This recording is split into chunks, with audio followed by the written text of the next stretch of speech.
Book Snapshot. Hey there, welcome back to Book Snapshot, your go-to channel for powerful ideas, timeless wisdom, and life-changing insights, one book at a time. If you're new here, don't forget to hit that subscribe button and join our growing community of curious minds. Today we're diving into a book that's not just about money, it's about how we think about money. And that makes all the difference. The Psychology of Money by Morgan Housel is not your typical finance book. It doesn't give you a blueprint for getting rich quick. Instead, it explores how human behavior, emotions, and psychology influence the financial decisions we make every single day. So grab a cup of coffee, get comfortable, and let's unlock the timeless truths that can shape your financial future and your mindset for the better. This is the Psychology of Money, summarized for you right here on Book Snapshot. Money decisions often seem irrational, but they make sense when you consider the personal experiences behind them. Someone who grew up in the Great Depression will see money differently from someone who only knew boom times. Our past shapes our risk tolerance, our confidence, and our fears. The key takeaway? Be slow to judge, because everyone has their own version of financial reality.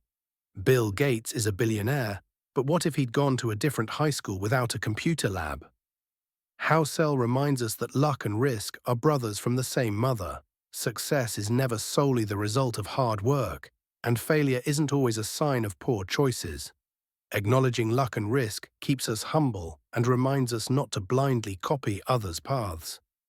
Rich is not the same as wealthy, and sometimes enough is never enough. There's a fine line between ambition and greed. Housel uses examples like Rajat Gupta, a successful businessman whose insatiable desire for more led to his downfall. The lesson? Define your enough and protect it fiercely. Albert Einstein called compound interest the eighth wonder of the world, and Housel agrees. The true power of wealth comes not from huge gains, but from consistency and time. Take Warren Buffett. Most of his wealth was accumulated after his 60th birthday. Why? Because he started early and stayed the course. The secret isn't brilliance, it's patience. Getting rich requires risk, optimism, and boldness. Staying rich requires humility, frugality, and fear. It's two different skill sets. The trick is balancing the two, taking risks when you can afford them, and avoiding ruin at all costs. Remember, long-term survival is the biggest return strategy of all. In life and investing, a few small things often account for the biggest results. Housel calls these tail events. The best investments and decisions may only come a handful of times in your life, but their impact can be massive. Your job? Stick around long enough to catch them. True wealth isn't fancy cars or big houses. It's the ability to do what you want, when you want, with whom you want.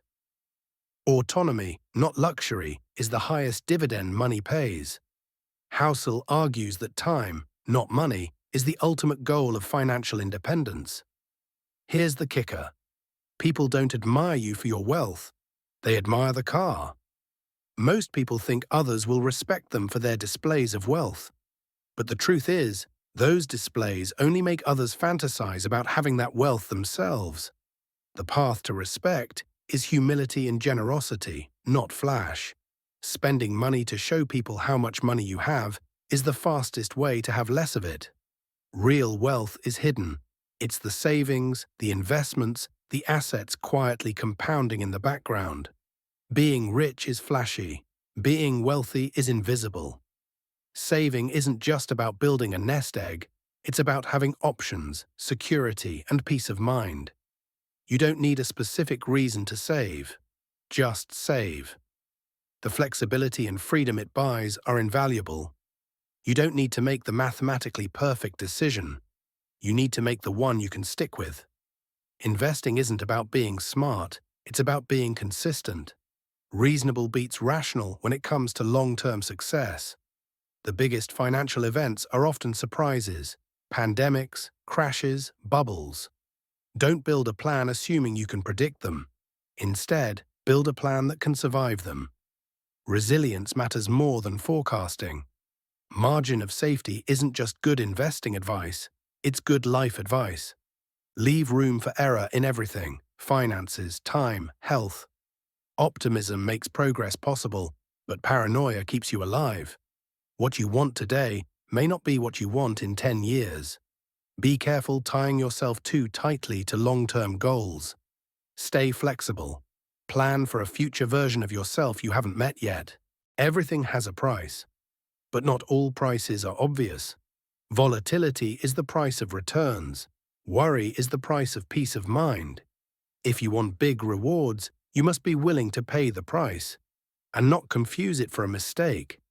Different people, different goals. One investor may be saving for a house in 2 years, another for retirement in 30. The same stock, same strategy, totally different outcomes. Don't compare yourself to others. Play your own game. Negativity sounds smart. Optimism sounds naive, but over the long term, progress wins. Believing in growth and opportunity doesn't mean being blind. It means understanding that historically, optimism has been the better bet. In uncertain times, we crave stories to explain what's going on. But stories aren't always truth. They're often just comfort.